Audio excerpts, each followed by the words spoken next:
Bem-vindo a mais um episódio de Conselhos de Classe. E hoje, novamente, eu como mediador, e uma honra para mim, eu tenho uma convidada que é uma amiga de muitos anos.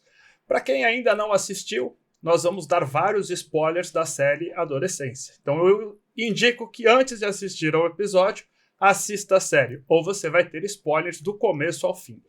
A série vem sendo muito discutida e muito falada no âmbito da formação de filhos, famílias, redes sociais, exposições, e a gente quer trazer mais um olhar nessas múltiplas camadas.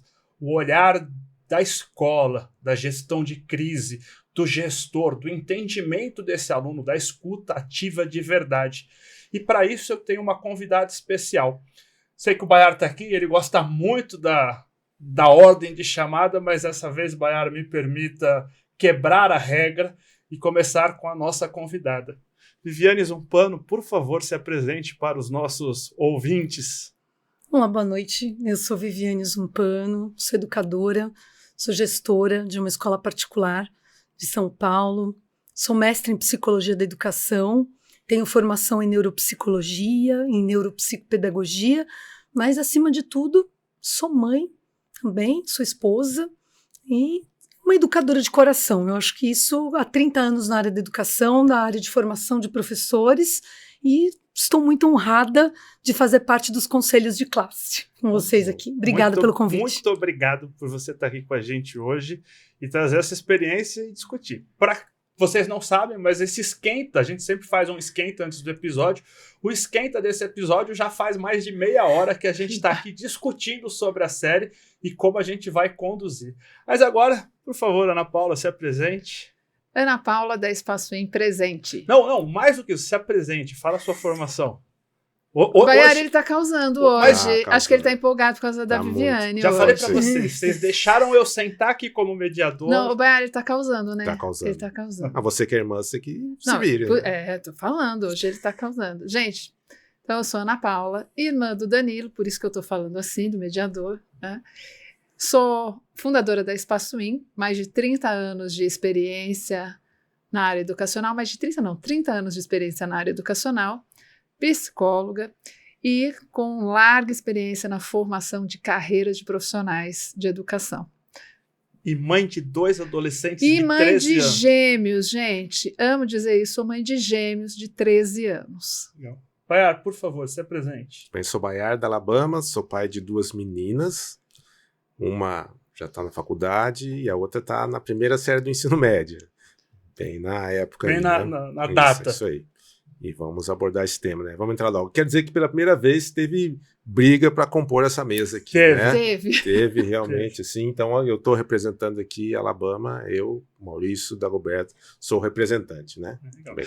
Eu sou o Danilo, sou administrador de formação, sou pós-graduado em Neurociência e Comportamento e sou pai de uma menina de 4 anos e assisti a série com muitas dúvidas, muitos senões e muitas inquietações que vou trazer aqui para vocês.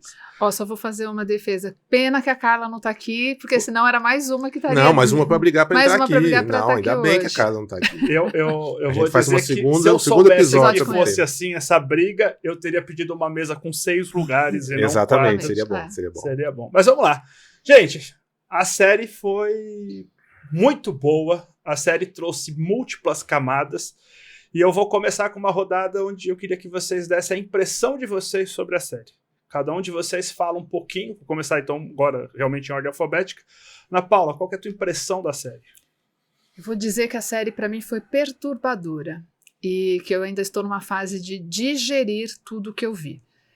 Primeiro porque eu assisti a série com os meus 2 filhos e fiz questão de assistir com eles para entender de que lugar e qual análise eles fariam da série, né?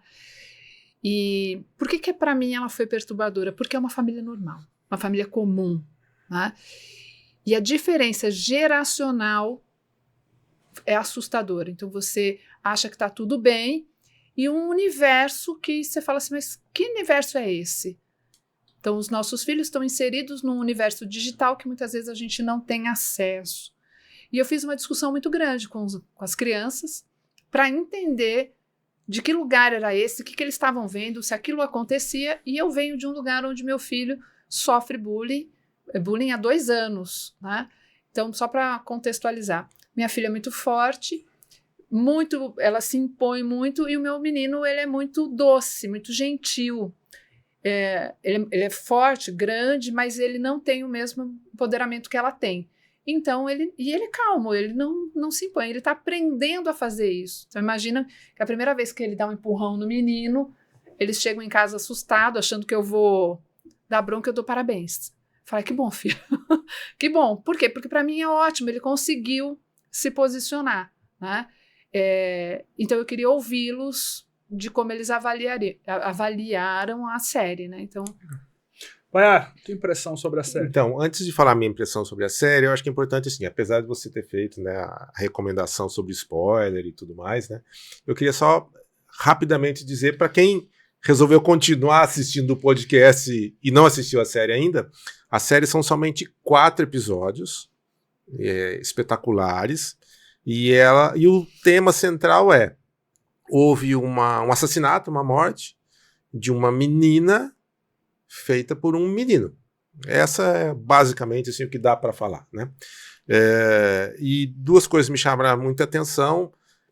Eu acho que, apesar de ser um detalhe técnico, que não é um detalhe, a série, cada episódio é feito num plano sequência, ou seja, ela não tem cortes, e não tem mesmo, assim, é impressionante a técnica que eles usaram, né?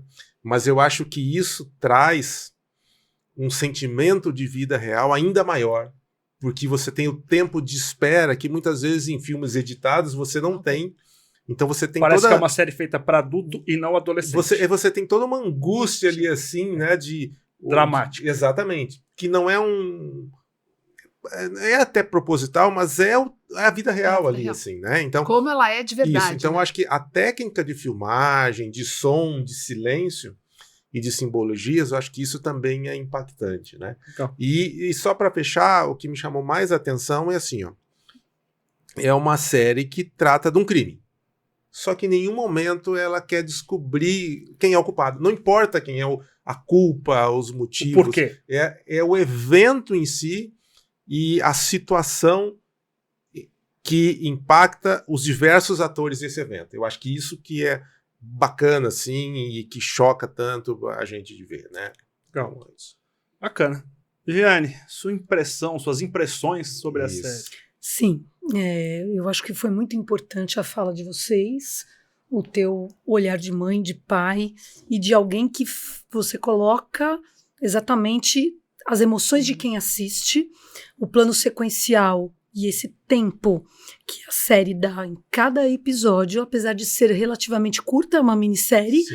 Mas esse tempo do plano sequencial nos ajuda a refletir. Então, e os olhares que são múltiplos. Então, o tempo do crime, que não tem mistério, porque ele aconteceu, e sim, foi o menino. Então, o crime, a delegacia, né, que eles vão, a polícia. Depois, o olhar da escola. Depois, o olhar da psicóloga, né? E depois, o encaminhamento para o final. Então, são fundamentais para a gente sair do nosso lugar e se colocar no lugar do outro. Mas, principalmente, o nome mesmo traz adolescência. Por que é tão importante todas as pessoas assistirem a série? Quem tem filhos, quem não tem, quem tem filhos adultos. É muito importante a gente falar e estudar sobre o adolescente. O adolescente... Ainda mais nesse nosso ambiente de escola. Totalmente. Né? Mas na escola e fora dela, porque o adolescente é uma esponja do mundo. Sim. Por que é uma esponja do mundo? Ele sai da infância, é como se os pulmões começassem a respirar o ar pela primeira vez sozinho. Então ele é aquele que apreende a cultura. É aquele que vai respirar a cultura primeiro. Então é como se respirasse aquele frescor do mundo pela primeira vez. Então é tão importante isso, porque a gente começa a olhar o reflexo do mundo. E tudo aquilo que acontece no mundo por meio dos olhos do adolescente. A série mostra exatamente, no olhar do Jamie, que é o menino da série, como o mundo está. Se a gente for pensar um pouco mais profundamente, é um menino de 13 anos, e a gente olha ali que nós vamos ter oportunidade de conversar um pouquinho sobre isso. Tudo bem que nosso olhar vai ser escola, aqui hoje, mas em que lugar estão os meninos? Eu acho que é legal, assim, ó, você falou de geração e da de adolescência. geração. Essa é uma geração que foi totalmente formada num ambiente de rede social. Exatamente. Diferente da Muito gente. diferente. Vocês sabem. É muito. Um ponto importante. Importantíssimo. Assim. Vocês sabem que eu assisti a série com a minha esposa e a gente, no segundo episódio, a gente discute e para de assistir. Sim. Né? Porque, literalmente, a minha percepção é uma e a dela é outra. E quando a gente fala ali, por exemplo, primeiro que o crime me choca por eu ser pai de menina, então aquilo já muda, né? Eu assisti o primeiro e metade do segundo até a gente discutir e falei, então vamos parar porque, né? Então, por ser pai de menina, eu me vi no lugar, por mais que não apareça a família, eu me vi no lugar ali do pai de menina, então aquilo me chocou. Não aparece a família da vítima. A família da vítima, mas aquilo me choca e eu fico extremamente incomodado, né, com aquilo. E depois o que mais me incomoda, aí eu vou puxar um pouco, vamos começar por essa camada aqui como mediador, a postura dos educadores daquela escola. E eu queria trazer para vocês porque assim, eu com a minha esposa eu usei uma expressão e foi aí que começou, onde a expressão que eu usei foi, nessa escola só tem banana, né? Então eu queria trazer para vocês assim, qual que é a impressão de vocês sobre a escola que acontece o episódio, dizer assim, que a maior parte dos episódios ali se situam, né, como plano de fundo na escola. Qual é a impressão de vocês sobre a escola e fazer um paralelo com as nossas escolas no Brasil? Vou te permitir sempre para deixar você por último, como maior autoridade da mesa aqui sobre adolescente, mas vou fazer sempre essa rodada. Então, Ana Paula, Bayar e Viviane. Eu vou misturar hoje, tá, gente? Vou me permitir falar de 2 lugares. O lugar da experiência profissional e o lugar de mãe. Por quê? Porque eu fiz esse trabalho de ouvir muito o adolescente. E eu percebo, esse final de semana eu tinha 8 deles em casa. E eu percebo uma movimentação onde eles têm, ora uma docilidade e ora uma explosão de energia. E eles estão vivendo um momento que eles não controlam, eles não regulam esse papel, quem eles são. E como que eles falam? E eu dizia para minha filha assim, você respondeu desse jeito para o professor, é óbvio que ele vai te pôr no lugar. Por quê? Porque tem um momento de quando que eu vou desafiar, quando que eu estou falando normal e quando eu não estou. Então, voltando para a cena lá, eu acho que as crianças estão muito perdidas. Quando que eles estão trocando uma ideia com o professor, quando que aquilo é um desafio e tudo que eles ouvem é como sempre se fosse uma afronta. E eles vão desafiar, e o professor tem que dar limite. Na série eu também tive a sensação de cadê o limite? Né? Embora tinha professores lá que punham sim o limite, mas era aquele limite assim muito do meu tempo, no sentido de é castigo, é isso, é aquilo, vou dar 0 para todo mundo, vou dar... Não é a linguagem desse aluno de hoje. Não é a linguagem do vai para fora. Né? A professora... Pois uma delas que estava na casa, pôs pra fora. Ah, tá bom, vou aproveitar para ir no banheiro que você não deixou. Aí o cara ficou bravo. Isso é desrespeito, é uma fala, é desafio, porque tudo isso depende também do tom de voz.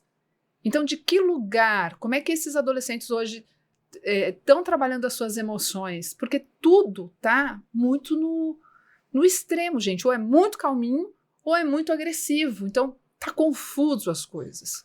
Qual é a tua percepção da escola? Antes, a Viviane vai ter umas falas muito interessantes sobre o protocolo e sobre o sistema de inglês. Acho que é sistema inglês sistema de ensino. Sistema de ensino inglês, né? Mas eu quero dizer assim, apesar de ser uma série inglesa, muito desse ambiente de redes sociais e de adolescência, a gente tem aqui no Brasil também. A diferença são os profissionais que vão atuar ali. E a minha percepção da escola é o seguinte, ela pareceu ser um ambiente realmente que parecia que não se importava, ou um ambiente onde não havia limites nem autoridade, me pareceu isso, e de repente acontece uma crise, o fato de uma morte. Que as escolas, tomara que não tem madeira aqui, mas às vezes o raio cai ali. Pode ser um assédio, pode ser um suicídio, pode ser um atentado, pode ser um nudes que vaza. Aí acontece um evento de crise num ambiente desestruturado, aquilo só se agrava. E aí me parece que a escola tenta esconder a sujeira embaixo do tapete. Eu também tive a impressão de que aquela escola em si, pode ser que na série tenha sido exacerbado até para dar um olhar e uma polêmica, mas me parece que não é uma escola preparada para uma gestão de crise. Porque como eu criei essa imagem, tem uma cena espetacular, assim, que é uma cena que eles trocam de câmera com o drone, que filma a amiga dela, assim, saindo da escola, e de repente a câmera levanta, vai, e cai no memorial da menina, e tem o pai lá do menino ali, né? E aquilo ali me pareceu assim, ó, olha, fizeram um memorial, que é comum, assim, e a morte da menina tá aqui, e o restante da escola não abordou e não trabalhou nada disso. Então tá concentrado lá o fato, e a escola tenta esconder e não aborda isso, né? Então a minha impressão sobre o ambiente escolar é isso, mas eu queria ouvir a Viviane, assim, porque tem bastante coisa pra fazer falada. É lógico que mostra né? de uma forma alegórica, né? Então primeiro eu vou começar pela pesquisa que eu fiz no sistema inglês de ensino. É claro que você tem uma escola inserida numa cultura, e é claro que esse tipo de escola a gente tem repetida aqui, como você tem outros tipos de escola que são muito mais comprometidas. Então o sistema é extremamente protocolar, né, que tem tudo a ver com essa cultura, então cheio de protocolos. Então, se a gente lembrar um pouquinho da série, quando os policiais entram nessa escola, que tem um episódio específico, que a escola é conhecida, apesar do crime não ter acontecido na escola, como muitas coisas que acontecem são fora da escola, o que tem a relação com a rede social fora da escola, agora com o celular, uma lei estadual e lei federal proibido na escola, e isso não significa que nós, que fazemos parte da administração, da gestão escolar, entendendo gestão como um grande conselho de classe, orientador educacional, professores, diretores e gestores, nós continuamos cuidando do que é feito, do que acontece das redes sociais. O celular só saiu da escola, mas ele continua lá. Porque os efeitos negativos, não é o celular, das redes sociais e de tudo que acontece, os efeitos colaterais ainda voltam para a escola. E, na verdade, naquela situação, foi o que aconteceu. Foi o efeito colateral de uma exposição de 2 jovens, adolescentes, em desenvolvimento, que não deveriam ter sido expostos ao que foram expostos. Enfim, os policiais entram na escola e, se a gente lembrar, os murais de conscientização, mensagens, então entende-se que a escola trabalha com algo que, para nós, é obrigatório. Quando você fala de habilidades socioemocionais, quando a gente entra na base nacional curricular, as competências socioemocionais de base, a gente trabalha elas. Então na escola tinha um mural de conscientização, a escola trabalha com prevenção. Então a gente intui ali, a gente percebe que a escola tem esse trabalho.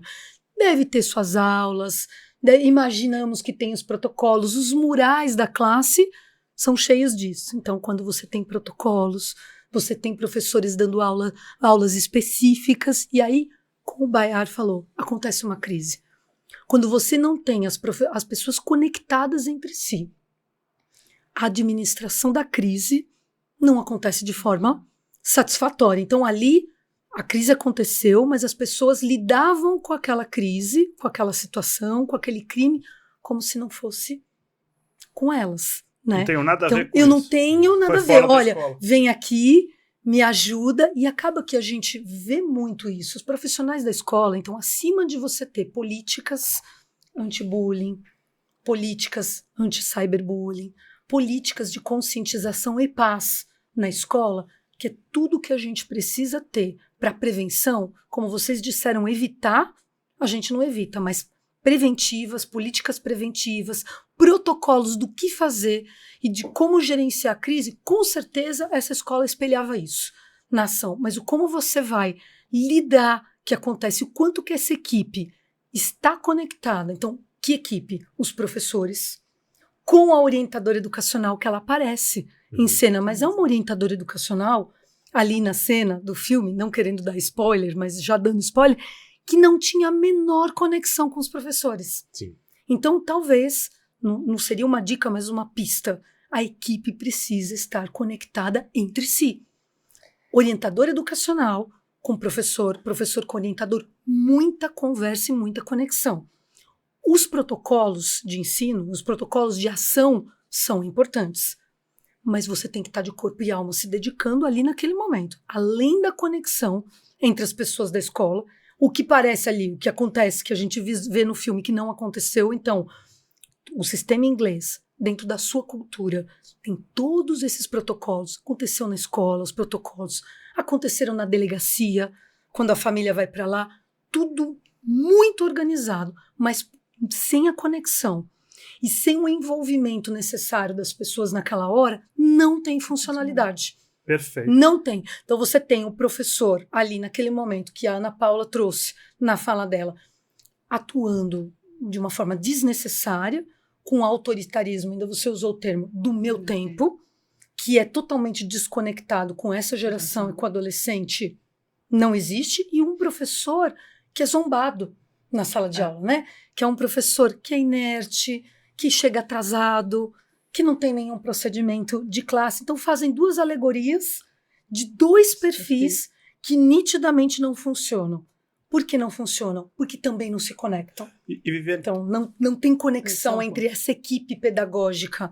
Talvez seja uma pista de que por que não funciona um protocolo na escola. Eu tenho um sentimento. Pode ser que o que eu esteja falando não caiba, eu vou deixar para você avaliar a minha fala.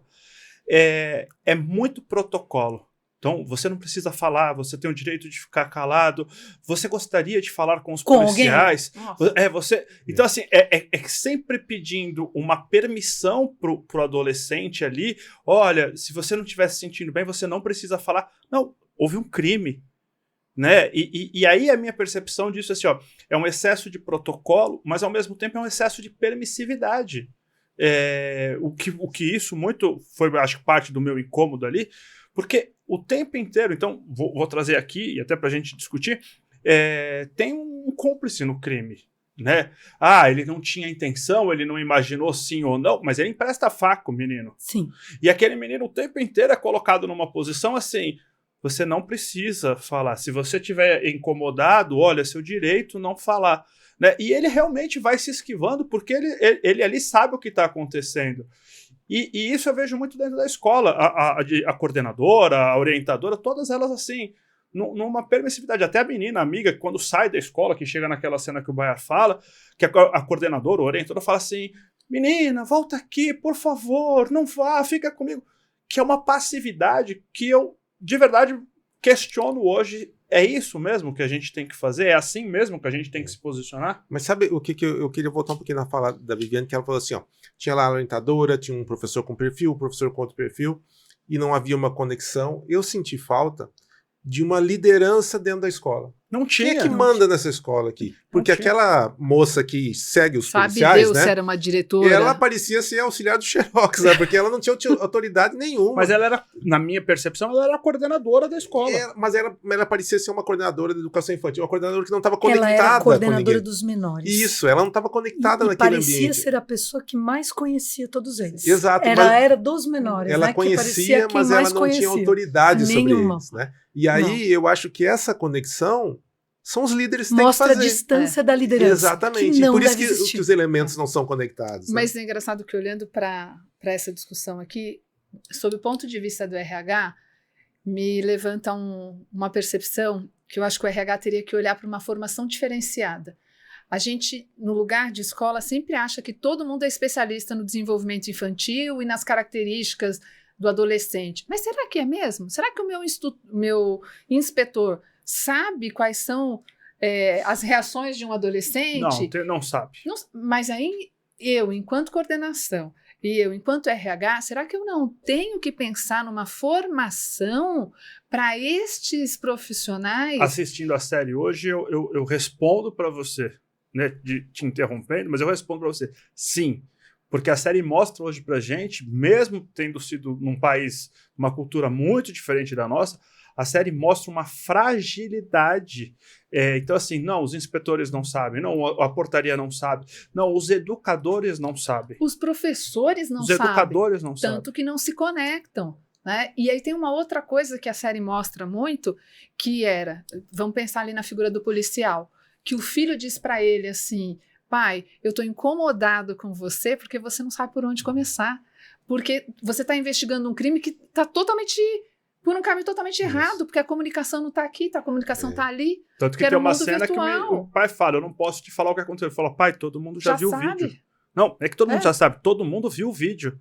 Então, assim, quando a gente pensa que assim, meu filho não vai ver pornografia. Não, seu filho já viu pornografia. O meu filho não vai ter acesso a isso. Não, teu filho já tem acesso a isso. E você, mas no celular do meu filho é bloqueado, mas do amigo não é. Né? O amigo não é. Acho que esse amigo não é, o seu computador não é, e eles sabem outros caminhos que às vezes você nem imagina. E aí quando você fala da permissividade, não é só na escola, é dentro da sua casa. Mas vamos lá. No lugar, vocês trouxeram uma coisa muito importante no lugar da gestão, quando vocês disseram, olha, não é só o professor e o coordenador, mas o segurança, o inspetor precisa ter uma formação para poder identificar, né? Então, no meu papel de gestora, toda a minha equipe tem formação para poder perceber, por exemplo, uma ideação suicida, quando esse adolescente sai desgovernado da sala de aula e vai para o banheiro numa propensão de fazer algo. E a orientação que eu sempre dou para minha equipe é, desculpa a palavra, cai dentro. Não importa se eu tiver como gestora que responder depois, por alguma eventual falha, mas não deixe de agir. Haja. Essa é a orientação para a equipe, que depois da formação... depois da formação, todos têm a formação. Então, a formação, ela é alinhada para a equipe de segurança, para a equipe de auxiliar de disciplina, para a equipe de professores, de auxiliares, ela é alinhada. Então, a linguagem dela é diferente para cada um, mas todos têm. Perfeito. Porque quando eu disse para vocês desta conexão que a gente não viu da escola, da série, é a conexão que a gente tem que buscar na formação. A formação continuada em serviço, que a gente fala que tem que existir dentro da escola, tem que ser para todos os atores, porque a gente tem uma comunidade educativa dentro da escola. Então, os auxiliares de disciplina, eles adoram a formação continuada nessas áreas, para conseguir detectar uma situação de bullying, para perceber quando eles estão em rodinha, as expressões faciais começam a rir, eles chegam e precisam ser formados para agir, mesmo que errem. O que você não pode é deixar de agir, entendeu? O motivo da briga que eu cito, que a gente para de assistir a minha esposa, foi exatamente a menina saindo da sala e a orientadora, por favor, volta aqui. Esse foi o motivo. Sim. Porque e aí quando você fala isso, meu coração até fica mais calmo, porque assim, a minha fala, ela não pode deixar essa menina sair em crise. Não. E a fala da minha esposa era assim, você quer que ela faça o quê? Segure pro braço, isso é agressão. E eu, no meu entendimento, assim, se for preciso, sim. Porque algo muito pior pode acontecer essa menina saindo assim. Não há a menor possibilidade de você deixar um aluno sair da escola neste estado.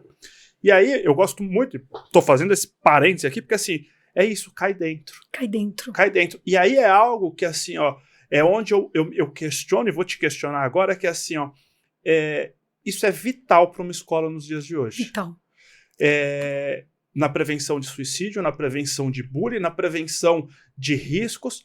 Então eu vou pegar esse recorte para uma fala que eu fiz aqui no Esquenta e eu vou para outra camada agora e depois a gente pode até voltar aqui para de novo na gestão da escola. Na minha percepção, e aí foi essa a minha fala para você, na minha percepção esse menino está numa família estruturada e a filha, a irmã, tem comportamentos completamente diferentes dele. Baseado no que eu vi, tanto do assassinato dele, tendo coragem de fazer aquilo, precisa ter muita coragem para fazer aquilo, mas com a psicóloga, na minha leitura de não técnico, né, de não profissional da área, eu enxergo que ele tem um quê de psicopata. E aí eu queria que você falasse aquilo que a gente falou antes aqui para a gente discorrer sobre e vou abrir para vocês também depois. Mas vamos lá, Vivi, com você a palavra. Dessa vez no conselho de classe eu começo. Então tá bom. É muito interessante o episódio com a psicóloga, porque quando a gente está junto com ela naquela cena, a gente vê a Ana Paula psicóloga clínica, né? Que, né? Tem até mais critérios aí do que eu, mas a gente vê ela perdendo ele e trazendo ele para uma sessão o tempo todo.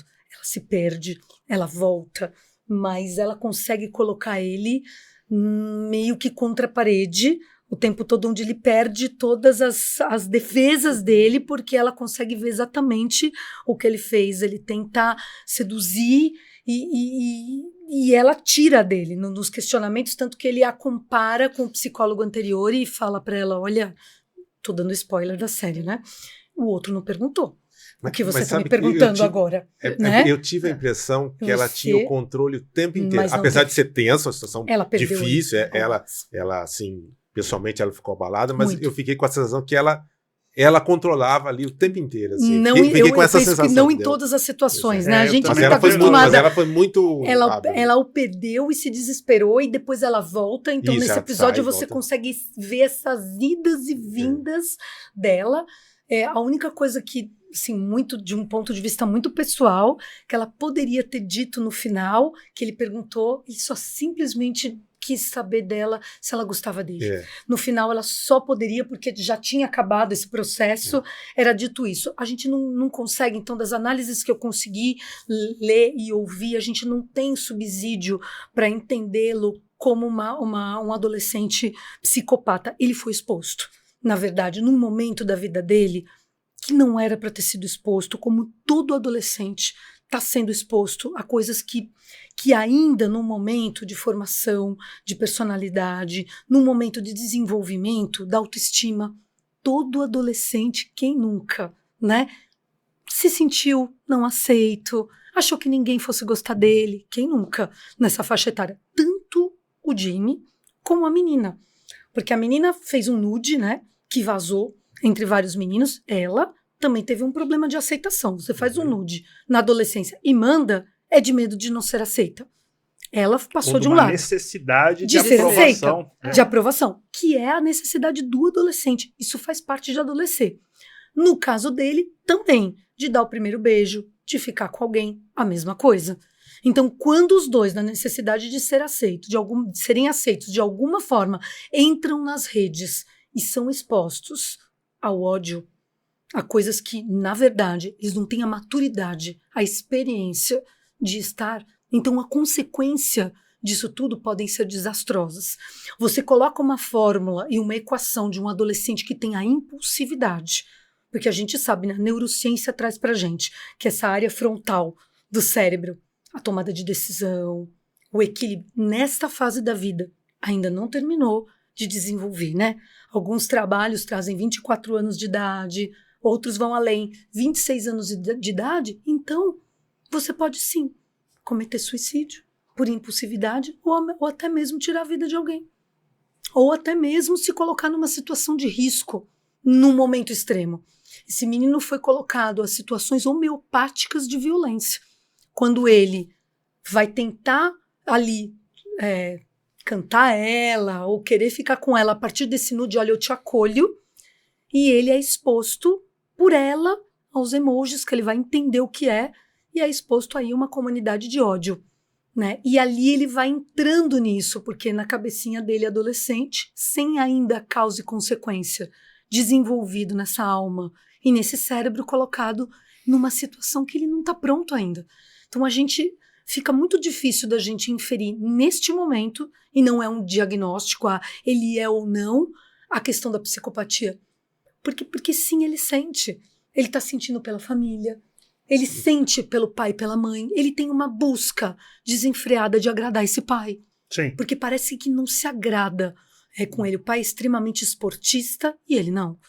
Né? Ele faz desenhos e o pai quer esporte. Ele quando confessa, né? Estou dando spoiler de novo. No último episódio, o pai, eu vou confessar, ele sente ele manda o cartão na voz do pai, né? a decepção. Né? Posso fazer ainda nessa, eu não sou especialista, longe disso, né? Publicitário e economista passa longe de ser. Mas sabe quem que eu acho que pode ser um psicopata na série? Embora não importa se seja não, o amigo que emprestou a faca. Porque ele, mesmo nas conversas, ele não demonstra empatia com ninguém, nem com a menina, nem com o menino. E me parece que foi um prazer para ele ter emprestado a faca. Por isso que eu falo que eu chamo ele de cúmplice. Mas assim, se tem alguém com esse perfil, é um amigo. Eu também acho que ele não é. Mas não importa muito. Quando eu falo da minha percepção, série, né? Que ele tem um quê de psicopata, é pelas cenas com a psicóloga. Ele desregula e regula muito rapidamente. Então ele começa numa questão de manipulação com a psicóloga. Então, assim, ele chuta a cadeira, vai, grita com ela, põe o dedo na cara. Precisa pôr a psicóloga sobre um estado de submissão. Exato. E ali me parece que ele faz tudo isso de uma forma muito consciente. Mas, de novo, eu não sou especialista. Então, quando eu falo que eu vejo um quê de psicopatia nele, primeiro, é ele ter a coragem de fazer isso, né? Porque ele poderia ter só batido nela, né? Que já era grave, né? Mas ele tem a coragem de tirar a vida dela. Ele está replicando o que ele viu na rede social, maltratar uma mulher. Sim. Subjugar uma mulher. Então, na verdade, o que ele replica com a psicóloga é o comportamento que ele viu na rede social. Muito triste, né? Bem triste. É a grande denúncia do Red Pill, né? Que é a grande denúncia. Então, embora os amigos, quando fazem o bullying com ele, repetem esse comportamento da humilhação, e ele faz essa repetição de comportamento de subjugar a mulher, e a mulher tem que ser submissa a ele. Quando ele tem que lidar com a rejeição, mais uma, ele não dá conta disso. E aí só que ele repete o mesmo modelo com a psicóloga. A psicóloga, em alguns momentos, se perde, é quando ela engole o choro, né? E aí é que eu acho que quando ela fala, você gosta de mim, ela dá vontade de falar assim, não. Mas ela tem inteligência de sair, né? Sim, mas eu só queria colocar a questão que ele vê na rede social, porque assim, ele não vem em casa, porque o pai dele não é assim, né? Sim. Então essa questão ele realmente aprende nas redes sociais, né? E ele consegue dizer isso para a psicóloga. Né? E ele fica muito bravo. Porque ela tá tentando tirar de um pai agressivo, né? Isso. E ele fala, meu pai não é isso. Ele fala. E ele tem respostas muito inteligentes para um aluno, para uma criança de 13 anos. Ele é muito inteligente. Né? Que para mim tem traços, sim, de uma psicopatia. Pode ser que não seja, eu também vi muitos profissionais defenderem que não, né? Mas o ato me preocupa, e o ato dele não confirmar a morte, a psicóloga lembrou o tempo todo, ela tá morta. Ela tá morta, e ele não conseguia perceber isso. Muito pelo contrário, tem alguns momentos da fala dele que ele fala assim, eu vou cuidar melhor dela. Exatamente, ele nunca levou pra... E aí ela fala, não, ela tá morta. Ela tá morta, ela não vai sentir. Entrar em contato com isso é muito duro. Muito duro e não conseguiu. Até onde a gente viu, ele não conseguiu. A realidade é muito dura. E aí, deixa eu trazer uma outra provocação para vocês, no meu papel de mediador. Nós estamos vivendo a era dos extremos. Sim. Né? A era dos extremos. Eu tenho a seguinte percepção hoje do mundo. A mulher, ela não quer fazer nada porque ela entende que ela vai ser submissa. E o homem, cada vez menos, quer dar alguma coisa para a mulher porque ele está numa posição de red pill, de ser feito de otário, né? Quando, na verdade, o ideal é que se construa juntos, se caminhe juntos, vivam juntos, né? Como trabalhar isso nos adolescentes? A série traz uma provocação muito mais uma camada, eu acho, né? E isso na série fica mais muito uma camada evidente, né? Que é quando eles falam do 80-20, quando eles falam do incel, quando eles falam do red pill. Então, assim, e ali a série, uma outra coisa da série que me chama a atenção é que você não consegue traçar a série num viés progressista nem conservador. Ela tem crítica ao pensamento progressista e ela tem crítica ao pensamento conservador. A série é extremamente neutra nesse viés, né? De novo, vou trazer a fala aqui. Como trabalhar isso nos adolescentes hoje? A série traz uma provocação muito importante e eu acho que prioritariamente ela fala sobre os meninos.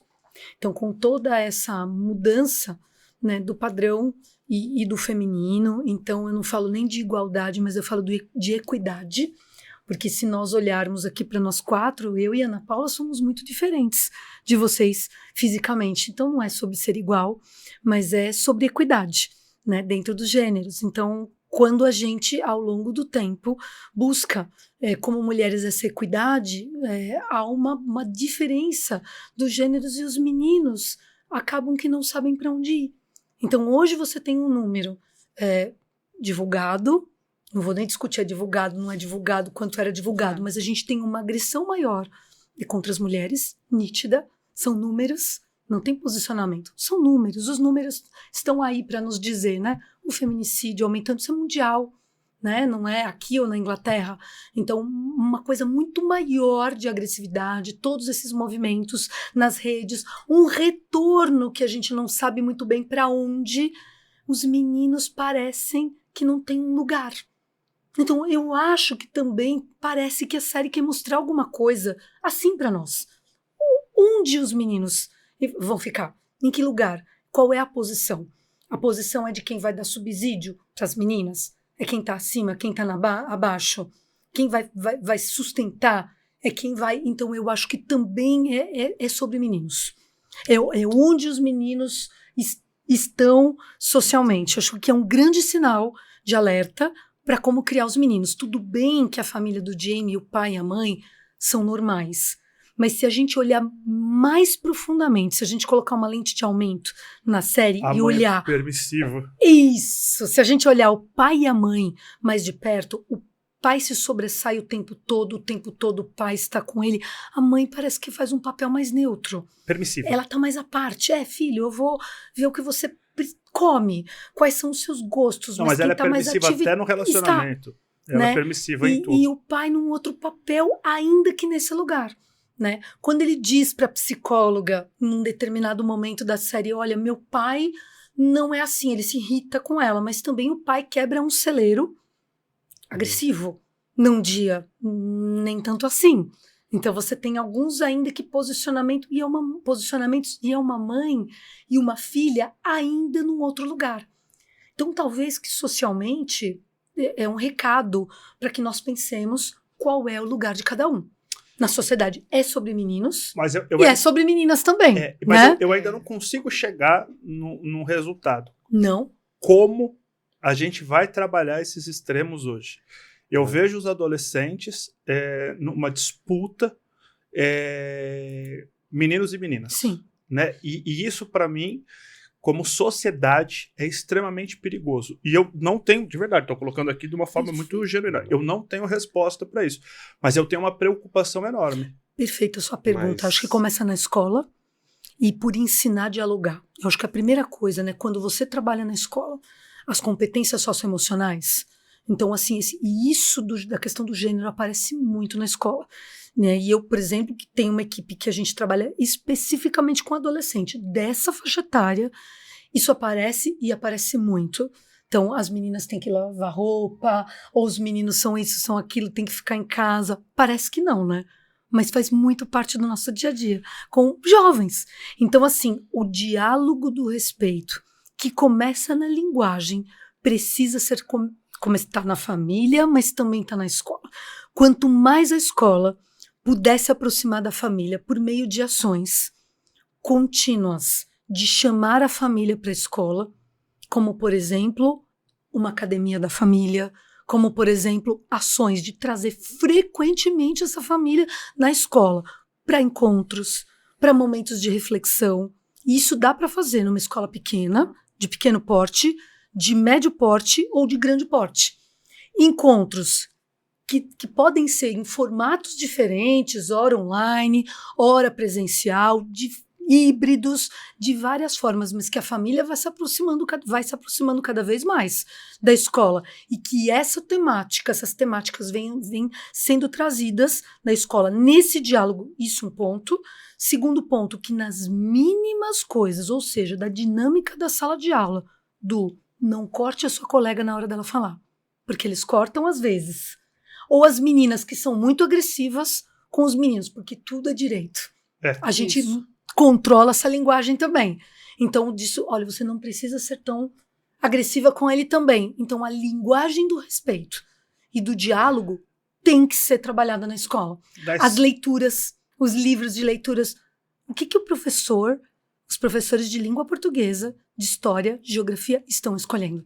Essas leituras, quando elas são escolhidas, precisam ser compartilhadas entre os professores. Isso é possível dentro do currículo. E tem uma questão importante aí, que a escola precisa saber trabalhar e informar muito bem as famílias. Exatamente. Porque às vezes um texto desse, que às vezes é um texto polêmico, as famílias não entendem por que está sendo trabalhado e julgam e falam mal da escola por trabalhar esse tipo de texto. Pronto. Né?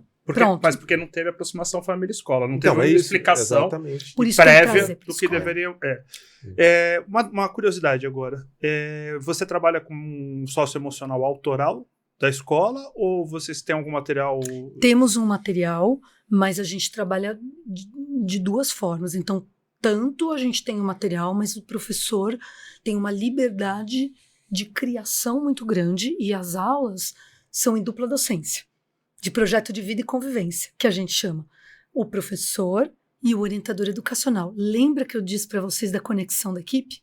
Sim. Não pode não ter dentro da escola. Então, dentro da nossa experiência, o professor, nas aulas de projeto de vida e convivência, a gente tem um professor por turma, que a gente chama de professor conselheiro. Essas aulas são ministradas pelo professor conselheiro. Então, aquela turma tem um professor que pode ser de matemática, de português, que ele é o líder, ele é o conselheiro. Então, ele está mais próximo daquela turma. Cada turma tem o seu conselheiro. Que na aula de projeto de vida e convivência, eu faço questão a gente faz questão de que essa equipe seja mesclada, que ela tenha de história, de geografia. Conselheiros são muitos. E essa diversidade é uma riqueza. Ele pareia junto com o orientador educacional daquela turma. A gente tem um por ano. Isso é uma preocupação da escola com a parte socioemocional. Um por ano.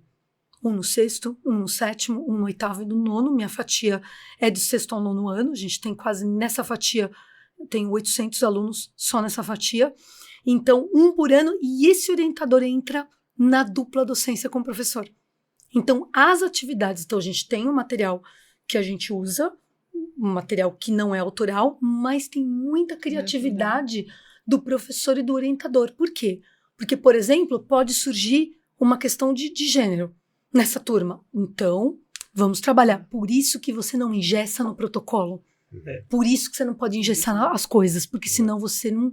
Você pode ter uma escola inglesa, no sentido... Não todas as escolas inglesas são assim, naquele uniforme perfeito. Exato. Porque isso é outra característica do sentido do ensino inglês. As academies, que têm perdido, né, aquelas academies de como itinerários formativos que eles desenvolvem para eles irem, e um incentivo da escola inglesa, a concorrência entre as escolas, que eles têm perdido muito com isso ultimamente. Não é isso que a gente quer. Tudo muito protocolar, mas sem vida. Então, assim... O professor tem autoridade, autonomia, junto com o orientador educacional, para sair do material quantas vezes ele precisar, para ter vida. Para entrar naquele problema da classe, está surgindo isso, surgiu uma questão de gênero, os meninos estão maltratando muito as meninas os meninos. Né? Eu te provoquei quanto isso porque eu sou um crítico hoje dos materiais de socioemocional. Eu acho eles muito livro, e pouco prática, pouca vida. Verdade. Né? Então eu sou muito crítico hoje. Eu de verdade não conheço um material que eu aprove 100%. Mas quem dá vida ao material é justamente as pessoas que vão trabalhar com ele. Por isso que eu provoquei ela, porque eu queria que ela trouxesse essa experiência como prática. Porque no momento lá na sala a gente discutiu sobre isso, sobre o material, não sei se você se recorda, a gente falou e você me contou como era.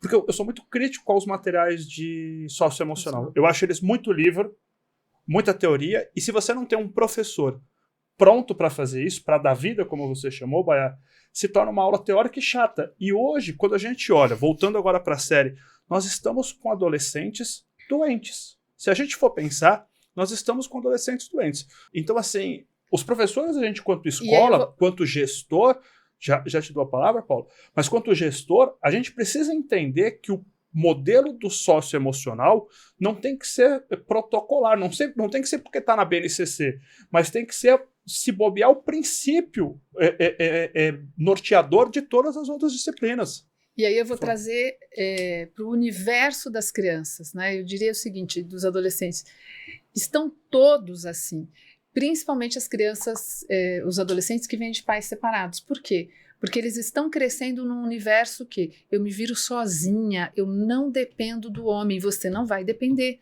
E aí as crianças, os adolescentes, por exemplo, eles me chamavam no final de semana e falavam assim, tia, eu quero conversar com você.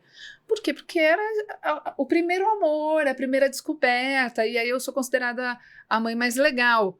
Por que a mãe mais legal? Porque eu sento no chão e converso, porque eu escuto, porque eu vou explicar, porque eu vou falar das coisas como elas são, do jeito que eles podem ouvir e entender. Né? E o que está acontecendo? Não, mas o homem vai te trazer a proteção, o menino vai te trazer, você tem que escolher, né? Por como se formam os casais, a primeira vez tem que ser importante, você tem que respeitar o seu corpo, você tem... O que a gente está falando? De lugares de homem e mulher, de respeito, de autoconhecimento, de respeito ao seu corpo. Não tem mais.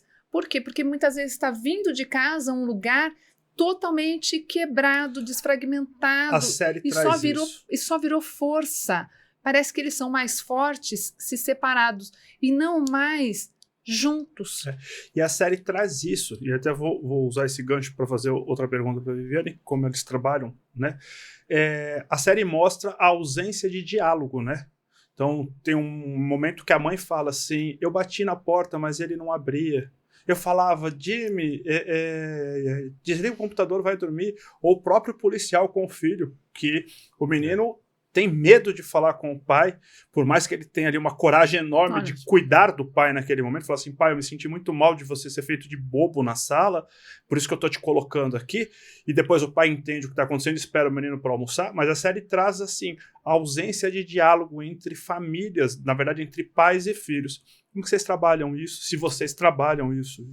Perfeito. Acho que isso, na medida do possível, com a educação parental. Então, hoje eu não consigo ver a escola sem entrar nessa seara, né? A educação parental, que é o que eu estava falando para vocês agora, mesmo projetos e propostas como a Academia da Família, mesmo. Não dá mais para a gente não trazer. Eu falei para vocês do professor e do papel do orientador educacional, e também alguma coisa que recrute os adolescentes, né? Então, por exemplo, existe um trabalho muito interessante em cima das equipes de ajuda, não sei se já ouviram falar, que é uma ideia que veio lá da Espanha, espanhola, então são equipes de ajuda, o grupo GPEM, que é o grupo da Unicamp, então nós fizemos um trabalho ano passado com eles, e aí a gente tem alunos que fazem parte da equipe de ajuda, que são as comunidades de apoio dentro da classe. Então, são alunos que foram ali eleitos por eles, pelos próprios colegas, ali por questão de amizade, de relacionamento, que são alunos que são... E agora a gente vem evoluindo com esse projeto e começamos com uma formação que foi todo o ano passado, com esse pessoal da Unesp, da Unicamp, e aí a gente vai dando a nossa cara de escola para essa equipe de ajuda, que são os próprios alunos de dentro da classe. É uma tríade de alunos que tem um perfil mais de escuta, de que vai junto com os colegas, trabalhando com eles, não como um psicólogo, não isso, mas trabalhando com pequenos conflitos. Eles são preparados pelo orientador educacional, isso é uma ideia europeia, que a gente traz e adapta para o Brasil, né? E a gente vai agora trabalhando comunidade, para uns ajudarem os outros, porque assim, não conseguimos ver de outra forma, que eles podem também ser formados, né, e ajudados para trabalharem uns com os outros, de equipes de ajuda entre alunos.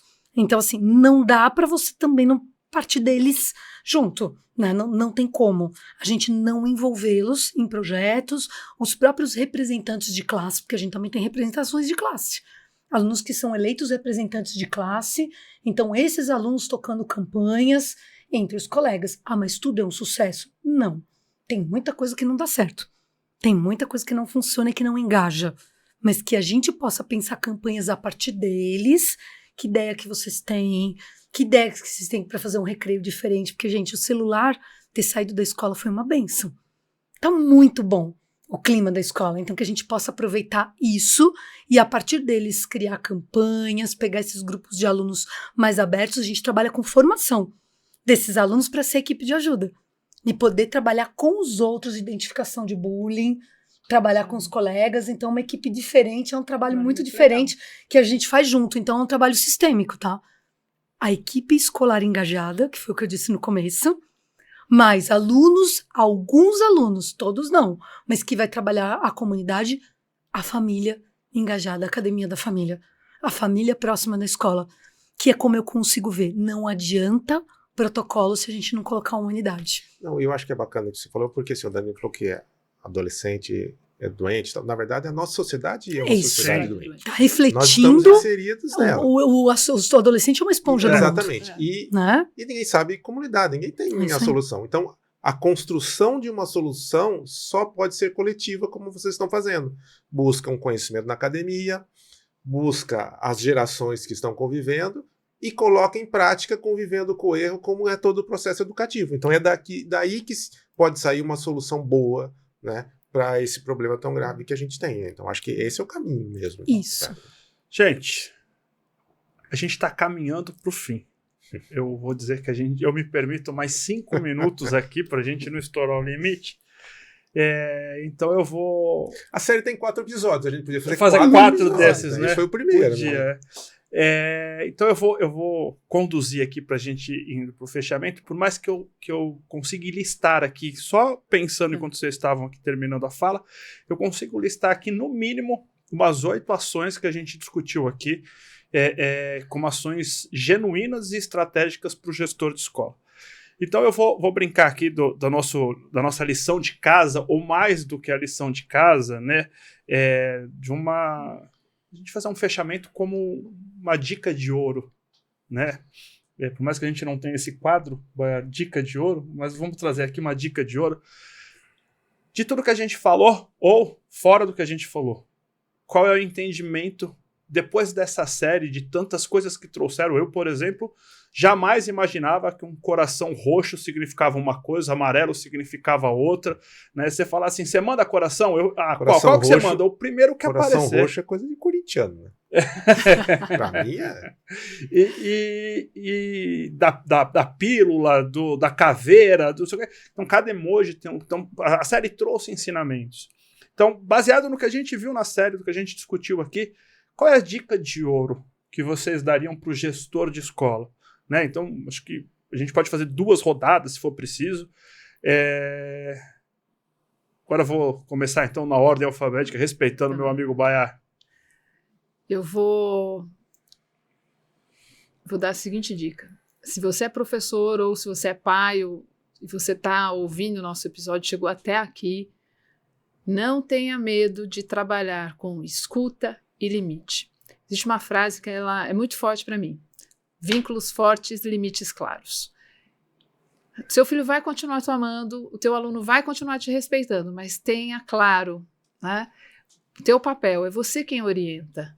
Chama para conversa, chama para a realidade. Esse adolescente, ele precisa de orientação e apoio. Isso só vai acontecer se você escutar. Então, eu acho que a escuta ela é muito importante. E respeite a diferença de geração, porque vai ter muita coisa que eles vão falar e você fala assim, quê? Peço para eles explicarem. Eu queria mandar um recado e propor uma reflexão. Eu vou personalizar na figura do orientador educacional, mas que representa todos os profissionais da escola, como a gente falou aqui. Esse trabalho de escuta, esse trabalho de se importar, de parar tudo e ouvir e falar, que é um trabalho de prevenção, ele é muito cruel e ingrato, e eu vou dizer por quê.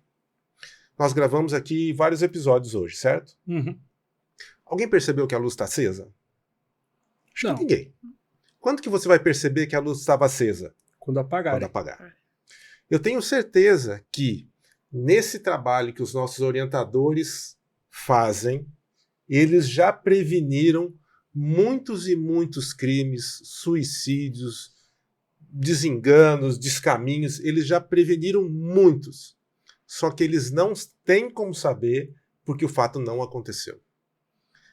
O trabalho deles só é criticado e só aparece na falha, quando acontece. Então, o meu recado para o orientador é assim, ó, persista nisso que a gente está falando, na escuta, no seu trabalho. Porque ele já deu muitos frutos, você talvez só... Ainda bem que você não viu, porque as coisas não aconteceu. A prevenção é muito melhor, né? Muito importante, e você já deve ter salvado muitas vidas aí ao longo desses anos. Foi falado aqui já, mas a minha dica de ouro é ressaltar isso. Invista na formação da sua equipe. Quanto dinheiro você puder, invista na formação da sua equipe. Mais importante do que você ter um aluno aprovado em medicina é você ter um médico humano que vai defender depois na vida os valores que a sua escola ensinou para ele. Então, invista na formação. Acho que a Viviane trouxe brilhantemente aqui, quando a equipe dela de inspetores, de assistentes, de monitores, são todos formados e são todos trabalhados nas questões emocionais e de prevenção e de observação. Peguem isso como uma dica de ouro. Invistam nesta formação. Isso é tão ou mais importante do que os 980 de redação no Enem. Isso é tão ou mais importante quanto a quantidade de aprovados em medicina. É isso que as famílias hoje precisam. Elas precisam muito mais disso da escola, porque nós não estamos sabendo, como pais, acessar os nossos filhos. Nós precisamos muito da ajuda das escolas. Invistam nesta formação. Vou conectar a sua fala na minha. Então, mais do que um processo e um projeto de formação bem estruturado e bem sucedido, que ele seja muito delineado com o DNA dessa escola, né? Então, que, é lógico, você tem toda uma proposta, mas que seja a cara dessa escola e que essas pessoas possam se conversar, que elas possam incorporar essa proposta no dia a dia delas e que você, como gestor, o tempo todo fale para sua equipe, não pense duas vezes em cair dentro. Porque mesmo que você erre, eu vou lá como gestor e arrumo e eu respondo. Eu sempre falo que o gestor ele não pode ser de gabinete, ele não tem que ficar encastelado, você precisa andar pela escola, você precisa saber o que está acontecendo com os teus jovens, né? Eu tenho 800 jovens, eu não conheço todos pelo nome, mas a maioria deles a gente conhece um pedaço da história dele, ou seja, o sangue que corre nas tuas veias, que é o sangue da educação, precisa pulsar. Você precisa estar de coração lá, então a gente fala que cada família que a gente atende podia ser a sua, cada história podia ser a sua, então tem que ter amor no que a gente faz, não importa o protocolo, ele precisa existir. Hoje a gente precisa criar as comissões de crise. Quem são as pessoas num comitê de crise, numa situação hipotética, precisam ter? Essas pessoas precisam ser pensadas. Então, dentro da minha experiência, num caso de crise, quem são as pessoas, porque é isso, você tem que ter o perfil das pessoas que precisam estar lá num caso de crise. E isso tem que ser pensado antes da crise, né? De preferência, para aquela situação, porque todo mundo é muito bom, mas quem tem o perfil para estar lá? E lógico que a gente não tem como prever tudo, mas você teve uma fala maravilhosa, porque quantas e quantas vidas, e quantas que a gente já salvou e nem sabe que fez esse trabalho, mas a conexão entre nós é aquilo que vai diminuir a chance. Nós não temos controle sobre tudo. E quando a gente fala de adolescente, não tem mesmo. Porque a gente não sabe tudo. Ninguém lá, o emoji do feijão ou da cápsula, e vão ter outros e outros emojis que a gente não vai saber. E eu percebo que assim, existe uma fuga desses adolescentes da gente. Então, a hora que a gente entender para que serve os corações, eles vão para outro. Emojis, eles vão criar outros. Porque eles são adolescentes. Exatamente. E faz parte ter a fuga. Exatamente. Eles vão se diferenciar de você para eles buscarem você, pai e mãe, para buscar a personalidade deles futura. Isso faz parte, isso é assustador. Perfeito. A gente sabe disso. Mas quanto mais a gente puder envolver os atores, então o gestor da escola, com todos esses personagens conectados, protocolo é importante, mas a conexão dentro desse protocolo com a cara da sua escola, mais ainda, o fator fundamental, a família ser trazida para a escola. Gente, dá trabalho? Dá. Sim. A família é trabalhosa? Sim, é. A sociedade está doente? Sim, está.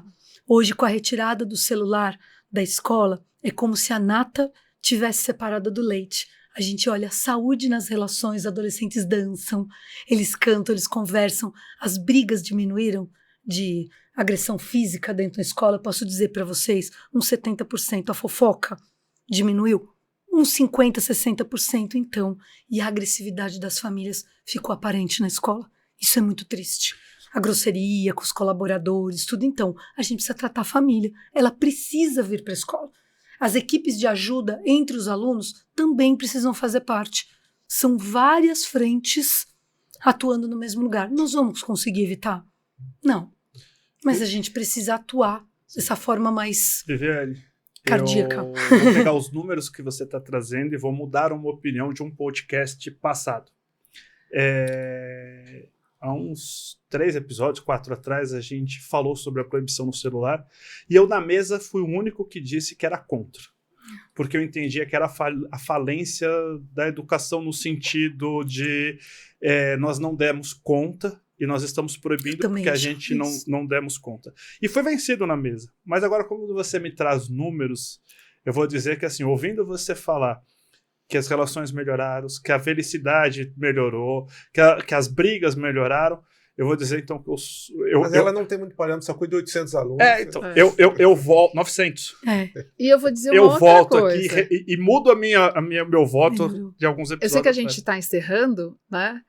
E nós já demos lição de casa, já falamos um monte de coisa. É o primeiro episódio que a gente estoura 1 hora de episódio, tá? Mas eu vou dizer uma coisa, eu acho que esse é o primeiro ano sem celular. O ano que vem nós teremos mais novidade, tanto para os alunos como para as famílias, porque eles já vão ter passado dessa fase de... Gente, vou encerrar. Eles não estão, quem está vendo a gente não está vendo que o grupo aqui está gesticulando, desesperado, que, né? Que a gente está estourando o horário. Eu queria dizer o seguinte: você, gestor de escola, Viviane Zumpano, uma amiga de longa data, foi escolhida e a gente fez um esforço enorme para trazê-la para cá, porque as contribuições não poderiam ter sido melhores. Minha lição de casa final, e eu não vou dar mais a palavra a ninguém, é a seguinte: você, dono de escola, diretor ou coordenador de escola, pega esse link do YouTube, manda este vídeo, este podcast para todos os pais da sua escola. Peça para que eles assistam e depois faça uma roda de conversa com eles. Discutam sobre este tema adolescência. Os pais precisam disso e essa é a principal função das escolas. E chega. Obrigado, gente. Antes de discutir, inscreva-se no canal. Boa. Isso. Tchau, gente. Obrigado. Obrigada. Foi excelente. Muito bom. Tchau.